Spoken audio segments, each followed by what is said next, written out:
नमस्कार दोस्तों, स्वागत है आप सब लोगों का आरपीएससी एग्जाम्स यूट्यूब चैनल पर। साथियों, कलाम एकेडमी का प्री रीड 2 का पेपर आज हुआ था, जिसका साइकोलॉजी का सॉल्यूशन लेकर के आपके सामने हूं।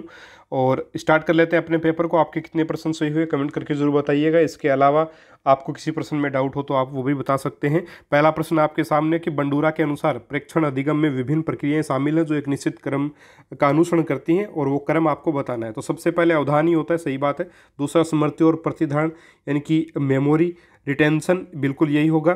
तीसरा है अनुकरण उत्पादन। चौथा विप्रेरणा। तो बिल्कुल सही क्रम यही है, इनका जो क्रम होता है वही क्रम यहाँ पे दिया गया है। तो 1 2 3 4 यही आपका सही उत्तर जो साथियों हो जाएगा। ठीक है, चलिए आगे बढ़ते हैं। अगला प्रश्न है, शिक्षा का अधिकार अधिनियम 2009 के अनुसार एक शिक्षक का उत्तरदायित्व यह नहीं है ये पूछा है।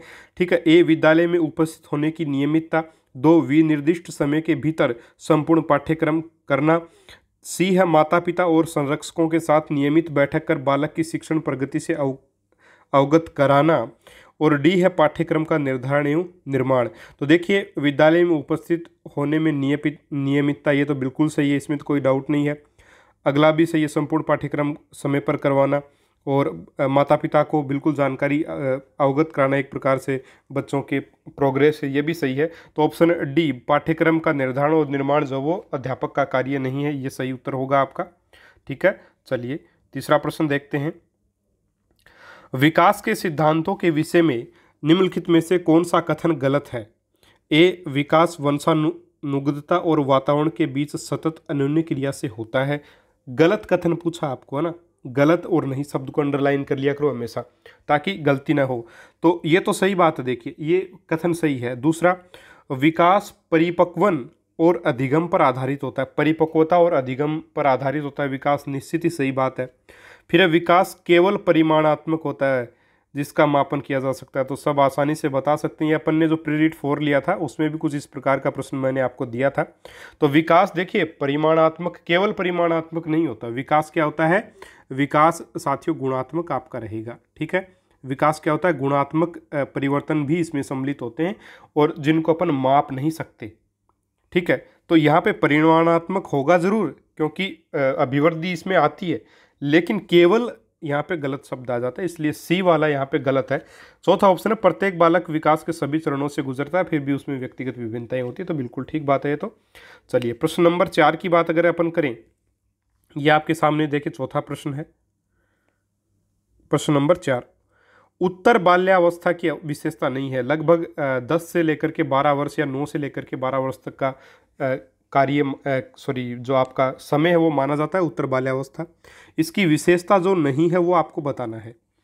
इस अवस्था में बालक सभी आवश्यक मानसिक शक्तियों से संपन्न होता है किंतु शब्द भंडार सीमित होता है। बिल्कुल सही बात है भाई, मानसिक शक्तियां उसकी विकसित हो जाती हैं लेकिन शब्द भंडार में कमी तो होती है, जाहिर सी बात है। अगला, यह शारीरिक एवं मानसिक अस्थिरता का समय है जिसमें बालक कल्पना लोक में विचरण करता है।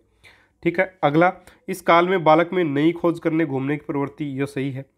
इस अवस्था को खेलने की अवस्था के नाम से बिल्कुल ठीक है जाना जाता है, इसको खेलने की अवस्था। तो ऑप्शन बी सही होगा क्योंकि ये उत्तर बाल्यावस्था की विशेषता नहीं बल्कि किसकी विशेषता है? किशोरावस्था की। ठीक है, किशोरावस्था की विशेषता है। और साथियों मैं लगभग आपको सही पेपर ही करवाऊंगा, कोई एक आधा प्रश्न का आंसर चेंज हो सकता है तो हो जाए, लेकिन मेरे हिसाब से तो नहीं होना चाहिए क्योंकि पेपर कोई बहुत टफ नहीं था। अगर अपन ने ध्यान से पढ़ा हो तो बहुत आसानी से अपन इसको कर सकते हैं। पांचवा प्रश्न की राष्ट्रीय पाठ्यचर्या की रूपरेखा 2005 के संदर्भ में किस कथन से आप असहमत हैं? ए विद्यार्थी अपने अनुभव के आधार पर अपने लिए ज्ञान की रचना करते हैं। बिल्कुल सही बात है। ठीक है, दूसरा, रचनात्मक परिप्रेक्ष्य यह संकेत देता है कि हर विद्यार्थी व्यक्तिगत और सामाजिक तौर पर अर्थ निर्माण करता है। भाई व्यक्तिगत और सामाजिक तौर पे करेगा तभी तो अपने लिए ज्ञान का निर्माण करेगा। तो दोनों एक दूसरे से रिलेट करते हैं, पहले और दूसरा कथन। तीसरा, रचनात्मक अथवा जटिल कार्य करने के लिए आवश्यक ज्ञान परिस्थितियों में निहित होता है। बिल्कुल यह कथन भी आपका सही है कि रचनात्मक और जटिल कार्य यानी सृजनात्मक कोई कार्य कर रहा है, जटिल कार्य कर रहा है तो आवश्यक ज्ञान परिस्थितियां वहां पे कैसी हैं उसमें निहित होगा। बिल्कुल सही है। डी है रचनात्मक अधिगम की प्रक्रिया एक शिक्षक के इर्द गिर्द घूमती है। बिल्कुल भी नहीं घूमती है इर्द गिर्द शिक्षक के, एक छात्र के इर्द गिर्द, एक जो वो स्टूडेंट के इर्द गिर्द घूमेगी और वह इसके लिए और स्टूडेंट ही केंद्रीय भूमिका में यहाँ रहेगा। तो ऑप्शन डी यहाँ पे आपका उत्तर होगा, सही नहीं है, वो पूछा था तो ऑप्शन डी आपका उत्तर हो जाएगा। ठीक है, चलिए आगे बढ़ते हैं। अगला प्रश्न है, निम्न में से कौन सा क्रियात्मक अनुसंधान से संबंधित नहीं है? ऐसा प्रश्न कुछ अपन ने भी दिया है प्री रीट में। यह विद्यालय में व्याप्त रूढ़िवादी वातावरण को समाप्त करने में सहायक होता है। तो बिल्कुल, अगर विद्यालय में कोई समस्या तो क्रियात्मक अनुसंधान उसी के लिए किया जाता, तो सही बात है। दूसरा, इसका कार्य क्षेत्र व्यापक होता है और इसमें व्यापक स्तर पर निर्णय लेने हेतु सूचनाओं को संकलित किया जाता है। सी, यह संबंधित उद्देश्य और उसकी प्रणाली में खुले परिवर्तन पर बल देता है। डी, इसमें कार्यकर्ता वैज्ञानिक ढंग से अपनी समस्याओं का अध्ययन, निर्णय, निर्देशन, सुधार एवं मूल्यांकन करते हैं। तो देखिए, ये जो क्वेश्चन है साथियों, ये आरटेट 2011 में कुछ इसी प्रकार का क्वेश्चन आया था और इसका उत्तर जो होगा वो आपका ऑप्शन बी होगा।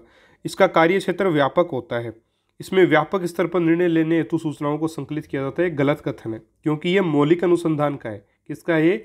मौलिक अनुसंधान का जो क्षेत्र है वो साथियों व्यापक होता है, इसका छोटा क्षेत्र होता है, तो संबंधित नहीं है, वो पूछा है, तो ऑप्शन बी आपका उत्तर यहाँ पे हो जाएगा। चौथा जो ऑप्शन है, आप लोगों को लग रहा हो कि वैज्ञानिक ढंग से थोड़ी होता है, वैज्ञानिक ढंग से ही करता है कार्य तो, लेकिन शिक्षक करता है, कोई वैज्ञानिक थोड़ी करता है, तो बात तो सही है। ऑप्शन डी जो है वो नहीं होगा, ऑप्शन बी इस प्रश्न का उत्तर होगा।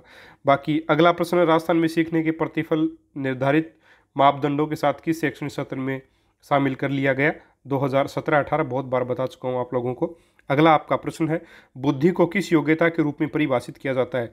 प्रत्यक्षकरण यानी कि परसेप्शन एबिलिटी।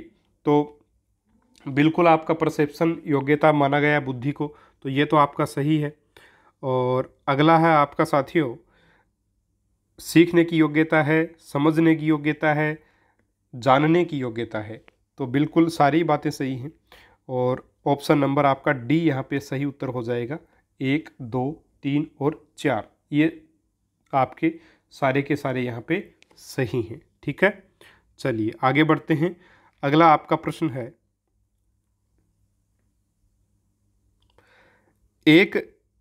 प्रश्न नंबर 9, एक प्रविधि जिसमें अनुक्रियाओं का क्रम स्थापित किया जाता है जो अंतिम अनुक्रिया के बाद पुरस्कार लाभ दिलाती है, पुरस्कार या लाभ दिलाती है और तत्पश्चात पीछे की ओर कार्य करती है, वह कहलाती है। देखिए, बहुत अच्छा प्रश्न है और इसका आंसर भी उतना ही आसान है। ठीक है, इसमें यहाँ पे देखिए आपके सामने क्या दिया गया है कि एक प्रविधि जिसमें अनुक्रिया का क्रम स्थापित किया जाता है और अंतिम अनुक्रिया के बाद पुरस्कार या लाभ दिलाती है और तत्पश्चात पीछे की ओर कार्य करती है। तो इसको चेनिंग बोलते हैं साथियों, शेपिंग नहीं होगा, इसका चेनिंग होगा। ऑप्शन नंबर सी, एक श्रृंखलाबद्ध रूप से, भाई क्रम से अपन चल रहे हैं व्यवस्थित रूप से, है ना, और अंतिम अनुक्रिया के बाद अपने को पुरस्कार मिलेगा और फिर पीछे की ओर कार्य ये करने लग जाएगी। ठीक है, तो ऑप्शन सी इस प्रश्न का सही उत्तर जो है वो साथियों होगा। ठीक है, चलिए अगला प्रश्न आपका प्रश्न नंबर है 10। सूची 1 और 2 सम्मिलित आपको करनी है। देखिए, सूची 1 और 2 को आपको सम्मिलित करना है और इसमें आपका दिया क्या गया है, मानसिक आयु, उसके सामने स्टर्न लिखा है, बुद्धि लब्धि बीने, मानसिक परीक्षण स्पीयरमैन। तो देखिए, मानसिक जो आयु है आपकी, वो किससे संबंधित है साथियों? मानसिक आयु का संप्रत्यय जो है वो दिया गया है अल्फ्रेड बीने के द्वारा। बुद्धि लब्धि के बारे में भी बीने ने बताया है, लेकिन स्टर्न यहाँ पे आएगा आपका। बाकी बुद्धि लब्धि दोनों से रिलेटेड है, लेकिन स्टर्न आप मान सकते हैं। पहले इसमें ऑप्शंस को देखें अपन तो बुद्धि लब्धि स्टर्न रहेगा। मानसिक परीक्षण आपका जो है वो J.M. केटल, ठीक है, ये रहेगा इनका। और मानसिक परीक्षण पर सर्वप्रथम केटल ने जो है वो जर्मनी में लिपजिंग जाकर वुंट की देख रेख में अध्ययन किया था और मानसिक परीक्षणों का क्या किया था, केटल ने निर्माण किया था। किसकी देखरेख में? वुंट की देखरेख में। याद रखिएगा, लिपजिंग में जाकर के जर्मनी में किया था ये कार्य। ठीक है, तो और चतुष्टय समीकरण जो है वो स्पीयरमैन से संबंधित हो जाएंगे।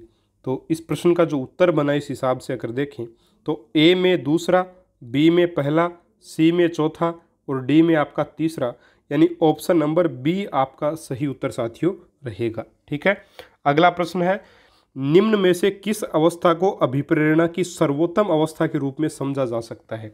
यानी कि वो अवस्था बतानी है जहाँ पे बच्चा सर्वाधिक अभिप्रेरित है। अंतर्नोद में कमी आना, तो अंतर्नोद यानी एक प्रकार से ड्राइव में कमी आना, तो ये तो अभिप्रेरणा का हो ही नहीं सकता। दूसरा, जिसका उद्देश्य जैविक आवश्यकता को पूरा करना हो। फिर है जिससे जीव को कार्य करने की ऊर्जा मिलती है, बिल्कुल कार्य करने की ऊर्जा तो मिलती है। डी है जिससे ऊर्जा मिलती है और व्यवहार को दिशा मिलती है। तो परफेक्ट आंसर इसका ऑप्शन नंबर डी आपका रहेगा सही उत्तर। ऑप्शन नंबर, अगर ऑप्शंस को देखा जाए तो डी वाला बिल्कुल ठीक बैठेगा। अगला, फ्राइड के अनुसार माता पिता के आदेश की अवज्ञा जैसे निषेधात्मक व्यवहार किस अवस्था में अत्यधिक प्रकट होते हैं? तो देखिए, गुदी अवस्था है, जेनिटल एज है, और आपकी मुखी अवस्था है, फिर है लैंगिक अवस्था। तो देखिए, जहाँ पे निषेधात्मक व्यवहार एक प्रकार से दर्शाएगा वो किशोरावस्था में ऐसा करता है, और उसको जेनिटल एज बोलते हैं। ठीक है, ऑप्शन बी इसका निश्चित ही आपका आंसर रहेगा। ठीक है, अगला आपका प्रश्न, पियाजे के अनुसार, प्रश्न नंबर 13, पियाजे के अनुसार निम्नांकित योग्यताओं के उद्भवन का सही क्रम क्या है? एकाग्रता, प्रतिज्ञप्ति सोचना, प्रतिज्ञप्ति सोच यानी कि प्रोपोर्शनल थिंकिंग। ठीक है, अहम केंद्रित व्यवहार, और फिर है वास्तविकता का मानसिक प्रतिरूपण। तो देखिए, सबसे पहले बच्चे में पियाजे का जो सिद्धांत है उसके अनुसार क्या होगा, सबसे पहले एकाग्रता आती है, इसके बाद में बच्चा अहम केंद्रित व्यवहार प्रदर्शित करता है।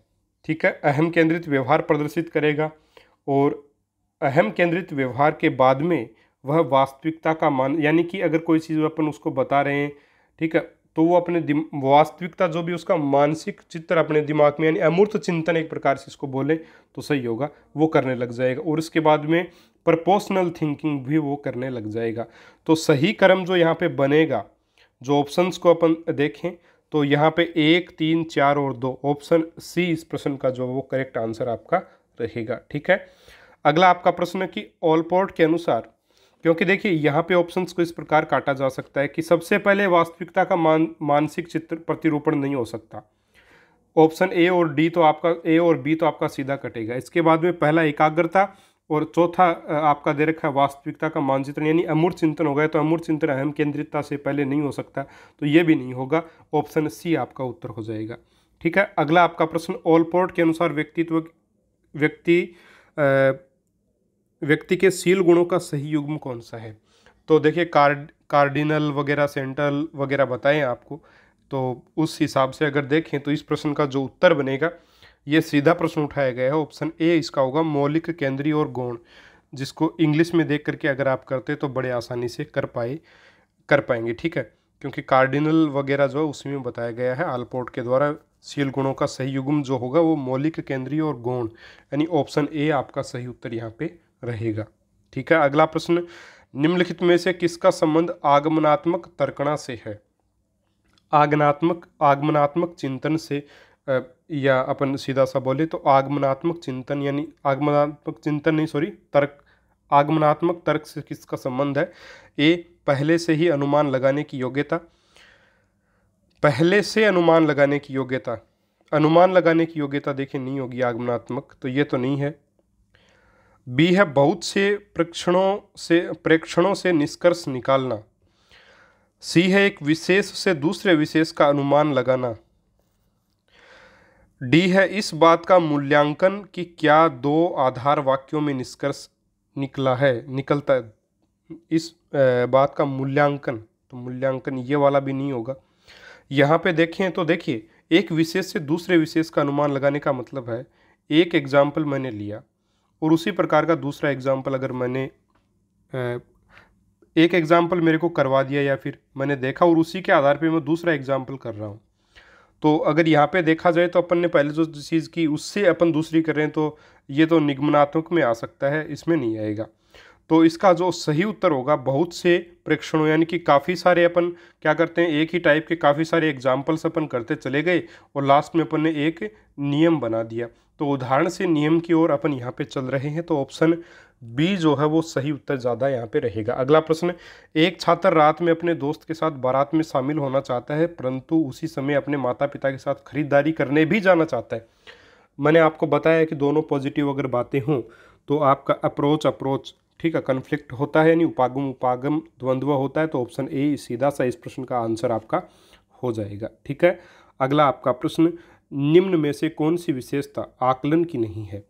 इसका संबंध केवल ज्ञानात्मक पक्ष से है, आकलन सूचनाओं का एकत्रण है, या निरंतर चलने वाली प्रक्रिया है, इसका स्वरूप सुधारात्मक है। तो क्या आकलन में सुधार किया जा सकता है? बिल्कुल किया जा सकता है। देखिए रीट 2017 में लेवल 1 में कुछ इसी बात पे प्रश्न पूछा गया था। प्रश्न क्या था सुन लीजिएगा ध्यान से, कि शिक्षक के तौर पर आपने एक उपयुक्त परीक्षण और जांच सूची का उपयोग करके छात्र की बुद्धि, व्यक्तित्व तथा कक्षा व्यवहार के बारे में जानकारी एकत्रित की है। यह प्रक्रिया क्या कहलाती है? इसका उत्तर माना गया था आकलन। यानी आकलन का मतलब क्या है? केवल ज्ञानात्मक पक्ष की बात नहीं की जाती वहाँ पे, व्यक्तित्व, ठीक है, व्यक्तित्व की भी बात की जाती है, उसमें व्यक्तित्व की भी बात की जाती है, उसके व्यवहार के बारे में भी बात की जाती है। तो सही नहीं है वो बताना है आपको, तो ए वाला ऑप्शन हो जाएगा। बाकी निरंतर चलने वाली प्रक्रिया है, सुधार हो सकता है, डाटा तो एकत्रित इसमें होता ही है, जाहिर सी बात है, जांच सूची के माध्यम से करते हैं। तो ऑप्शन ए इसका आंसर आपका सही उत्तर रहेगा। अगला प्रश्न, व्यक्तिगत विभिन्नता में सम्मिलित क्षेत्रों का सही युग्म है। व्यक्तिगत विभिन्नता में जो क्षेत्र शामिल हैं उनका सही युग्म कौन सा है? बौद्धिक स्तर पर आधारित भिन्नता, उपलब्धि में भिन्नता, गतिवाही कौशल में भिन्नता। ठीक है, गतिवाही यानी एक प्रकार से कार्य करने की अपन मान सकते हैं, है ना, जिसमें गति शामिल हो, अंगों का संचालन शामिल हो। व्यक्तिगत विभिन्नता में सम्मिलित क्षेत्रों का सही युग्म, तो देखिए व्यक्तिगत विभिन्नता किन किन आधार पे हो सकती है वो आपको बताना है। तो सारे आधार, बौद्धिक पे भी हो सकती है, उपलब्धि पे भी हो सकती है, गतिवाही कौशल पे भी हो सकती है। तो ऑप्शन डी ही इस प्रश्न का आपका सही उत्तर जो है वो हो जाएगा। अगला प्रश्न आपका 19 नंबर प्रश्न, निम्नलिखित में से कौन से वंशानुक्रम के नियम का संबंध सोरेनसन से है? संतान की शारीरिक रचना और मानसिक गुण उसके माता पिता से मिलते हैं, भिन्नता का नियम, प्रत्यागमन का नियम और जीव सांख्यिकी का नियम। देखिए भिन्नता का नियम और जीव सांख्यिकी का नियम ये तो बिल्कुल भी जो है वो सोरेनसन से रिलेटेड नहीं है, तो इसमें तो कहीं कोई समस्या नहीं है आप लोगों को। लेकिन दिक्कत आती है ऑप्शन ए और सी में। क्यों आती है? देखिए बताना चाहूँगा कि आपका जो समानता एक प्रकार से संतान की शारीरिक रचना और मानसिक गुण उसके माता पिता से मिलते हैं, ये जो बात है ये समानता के नियम पर डिपेंड करती है। ठीक है, समानता, एक मिनट माफ़ी चाहूँगा, जो समानता का जो रूल है अपना, समानता का सिद्धांत उससे रिलेटेड है। और समानता का सिद्धांत किस किस ने दिया है? दो व्यक्तियों ने दिया है मिल करके, एक तो गोडार्ड, ठीक है, एक तो गोडार्ड और एक गोडार्ड व सोरेनसन। ठीक है, सोरेनसन, इन दोनों ने जो वो ये सिद्धांत जो वो दिया है, सोरेनसन। ठीक है साथियों, अब देखिए गोडार्ड बोलते हैं कि अगर बुद्धिमान बच्चा है, माँ बाप है तो बुद्धिमान ही जो वो बच्चा होगा।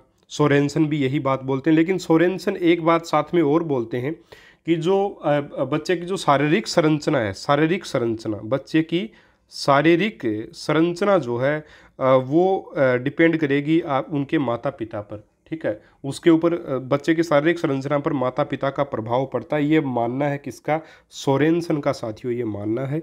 तो यहाँ पर अगर देखें तो ए वाला भी सही। और प्रत्यागमन का जो नियम है, ये विपरीत गुणों का पाया जाना, जो प्रत्यागमन का जो नियम है एक प्रकार से, है ना, प्रत्यागमन का नियम, ये नियम आपका जो वो सोरेनसन के द्वारा ये भी दिया गया है, ये भी नियम सोरेनसन के द्वारा ही दिया गया है। सोरेनसन, ठीक है, इनके द्वारा ही, सोरेनसन के द्वारा ही ये नियम भी दिया गया है, प्रत्यागमन का नियम भी। तो यहाँ पे सोरेनसन से संबंधित कौन से वंशानुक्रम के नियम का संबंध सोरेनसन से है? तो यहाँ पे अगर नियम ही पूछा है, ठीक है, यहाँ पे समानता का नियम कहीं नहीं लिखा हुआ है।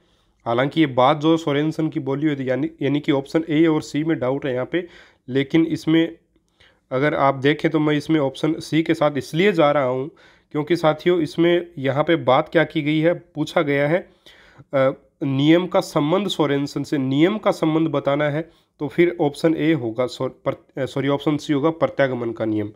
बाकी हो सकता है ए भी मान लिया जाए, क्योंकि ए में जो बात लिखी है वह भी सोरेनसन के द्वारा ही समानता के नियम में भी बोली गई है, लेकिन समानता का नियम यहाँ लिखा नहीं हुआ है।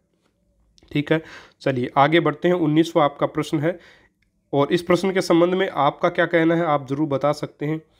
अगला आपका प्रश्न है, एक व्यक्ति कुत्ते को बिस्किट देने से पहले बिस्किट के बॉक्स को खड़खड़ाता है। जब व्यक्ति बॉक्स को खड़खड़ाता है तो कुत्ता लार गिराता है। यानी कि एक बात तो सिद्ध होती है कि बिस्किट के डब्बे को देखकर जो है वो एक प्रकार से लार नहीं आ रही है, बल्कि खड़खड़ानी आवाज़ जो घंटी होती है ना, वैसे तो घंटी या आवाज़ जो घंटी की है ना, उस आवाज़ को, खड़खड़ाने की आवाज़ को सुन कर के जो है वो लार टपका रहा है। अतः बॉक्स का खड़खड़ाना है और कुत्ते का लार टपकाना एक प्रकार का है।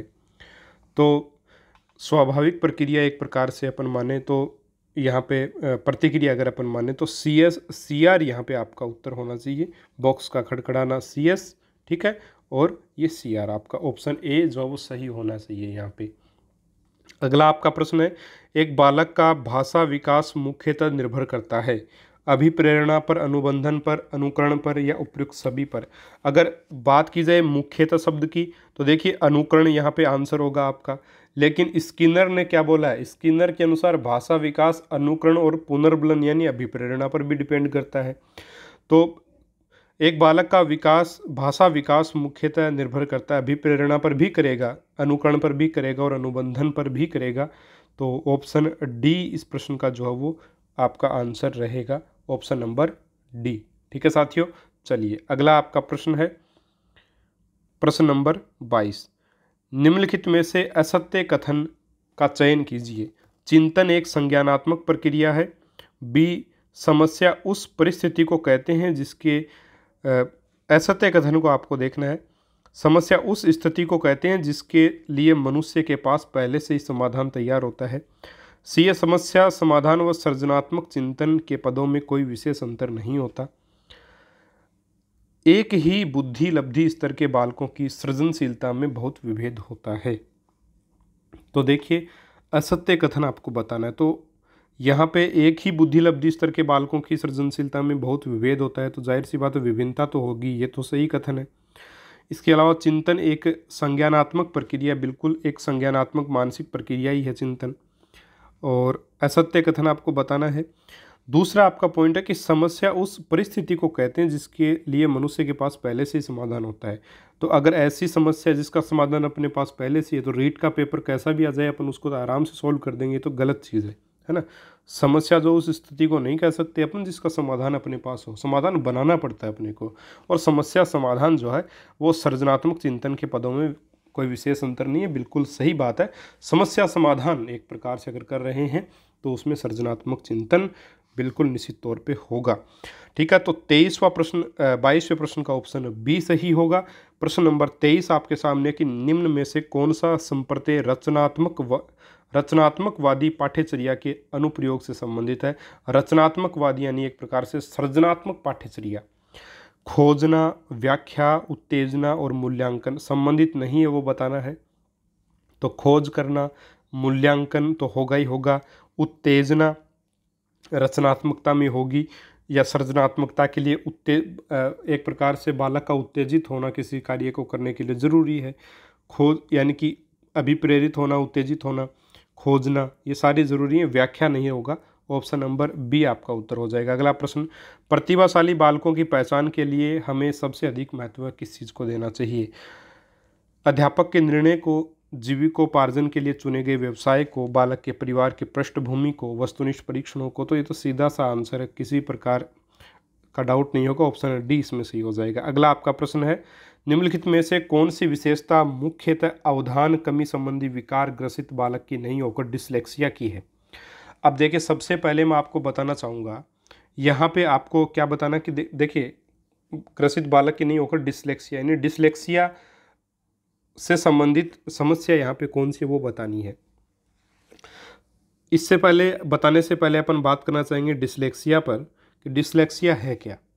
देखिए डिसलेक्सिया एक तरह की अधिगम निर्योग्यता है जिसके अंतर्गत बालक को पढ़ने में कठिनाई आती है। किस में कठिनाई आती है? पढ़ने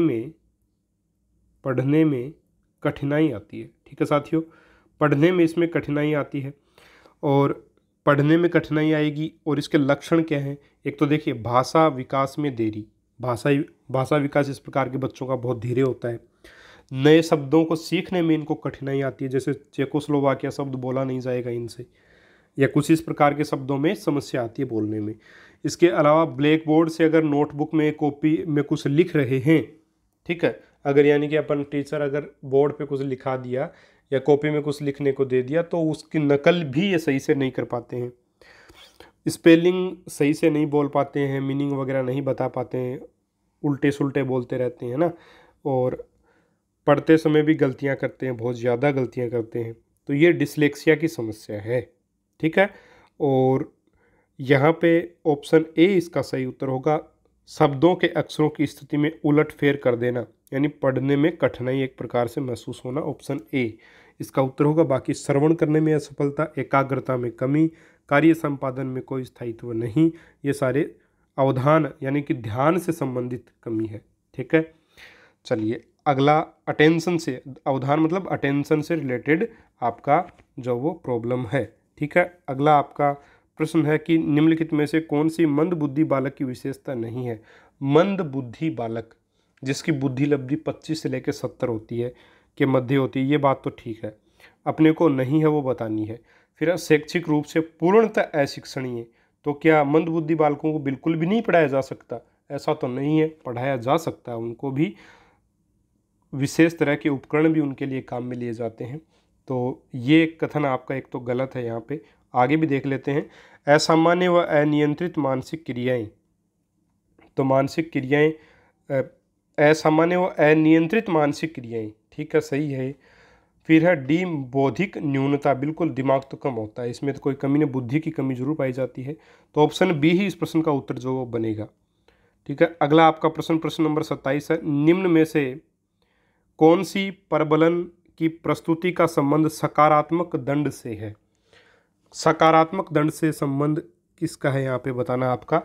ए, व्यवहार को कम करने के लिए अप्रिय उद्दीपक की प्रस्तुति, व्यवहार में वृद्धि के लिए अप्रिय, तो अगर अप्रिय ही दे देंगे व्यवहार में वृद्धि नहीं होगी। व्यवहार में वृद्धि के लिए सुखद उद्दीपक की प्रस्तुति, फिर है व्यवहार में कमी के सुखद उद्दीपक को हटाना, तो ये तो कमी हो जाएगा। अपन देखिए कौन सी प्रबलन की प्रस्तुति का संबंध सकारात्मक दंड से है, तो व्यवहार को कम करने के लिए अप्रिय उद्दीपक की प्रस्तुति, एक तो ये है। दूसरा सी वाला ऑप्शन है व्यवहार में वृद्धि के लिए सुखद उद्दीपक की प्रस्तुति, तो सकारात्मक दंड बताना है यहाँ पे, नेगेटिव शब्द है दंड देना एक प्रकार से। तो व्यवहार को कम करना चाह रहे हैं अपन और उसमें अप्रिय उद्दीपक देंगे तो निश्चित ही कम होगा, तो ये अपने लिए एक प्रकार से उसके लिए दंड भी हो गया और सकारात्मक ये हुआ कि उसको अपन ने कम कर दिया।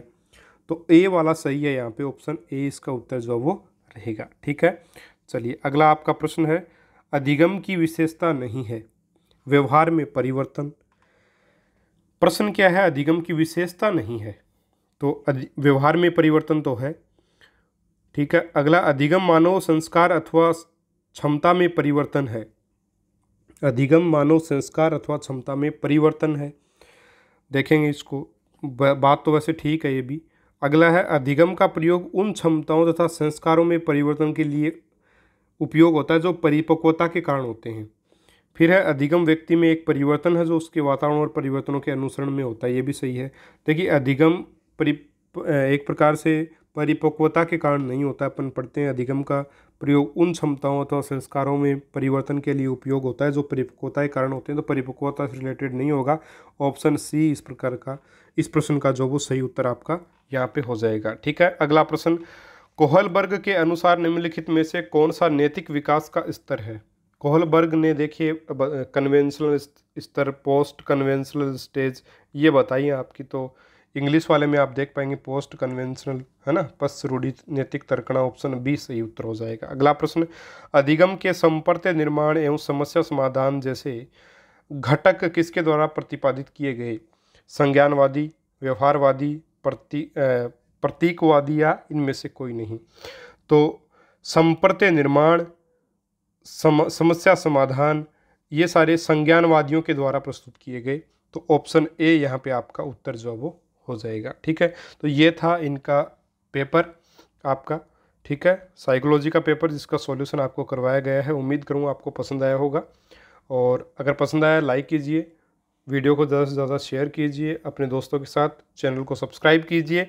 मिलेंगे साथियों अपन अगले वीडियो में एक और पेपर के सॉल्यूशन के साथ। तब तक के लिए नमस्कार, जय हिंद, जय भारत।